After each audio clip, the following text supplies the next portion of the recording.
Hello friends, it's Miss Stephanie from Squixy. Yay! Today we're talking all about multiplication, what it is, how it looks, and why it's important. There are many different ways to represent multiplication. You might have equal groups of objects, you might create an array, show a number line, use repeated addition, or skip count. You can also show an area model. It may seem a little overwhelming at first, but it's actually exciting to think about all the different ways to show your thinking. Really, I promise. Yay! Today we're focusing on 3 different multiplication strategies: making an array, writing repeated addition sentences, and the grouping model. Don't worry, it's just drawing a picture. Yay! Let's get started. In these multiplication equations, 5, 3, 7, 4, and 6 are all factors. 15, 28, and 36 are the products. Factors are multiplied together to make the product. Factors are smaller than the product. Now that we've learned some vocabulary related to multiplication, let's take a look at an expression. What's the difference between an expression and an equation?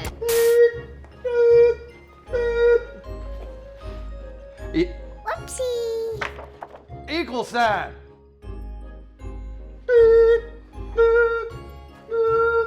Let's take a look at an expression and see how we can show our thinking in a picture.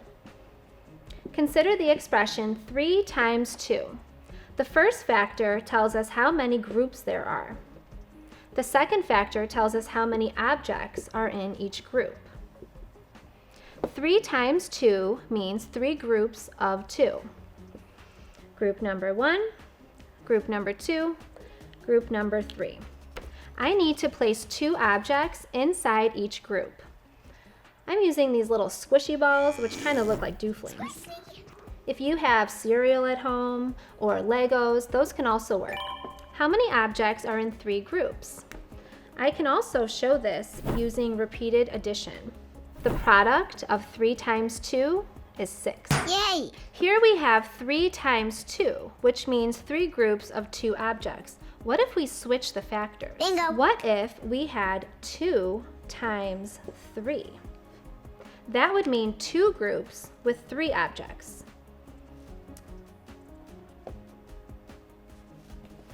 The repeated addition sentence would also change. Now we have 2 groups of 3 objects. Using repeated addition, this looks like 3 plus 3. Guess what?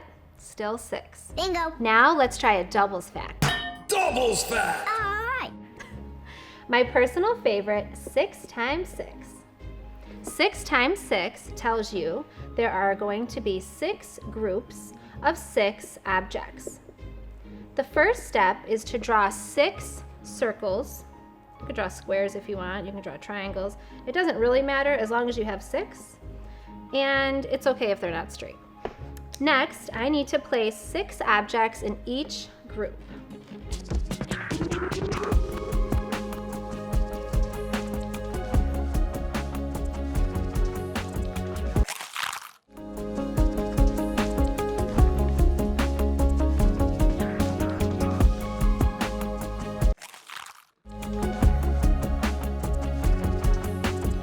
Okay, now we have 6 groups of 6 objects.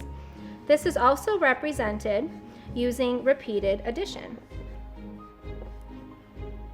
If I add 6 times, that is the same as 6 times 6. What is the product of 6 times 6? 6 times 6 is 36. Now there's 35. Come on! Now that you are familiar with using repeated addition and the grouping model, which is just drawing pictures, I'd like to tell you about one last strategy that can help you with multiplication. It's all about how to write an array. Here, you'll see a 3 by 4 array.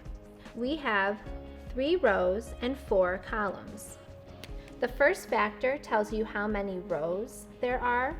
The second factor tells you how many columns there are. A row is a horizontal line. A column is a vertical line. How many objects do you see in this array? What is 3 times 4? That's right, 12. Yay! Let's build an array using a new expression. Consider the expression 7 times 3. The first factor tells you how many rows. The second factor tells you how many columns.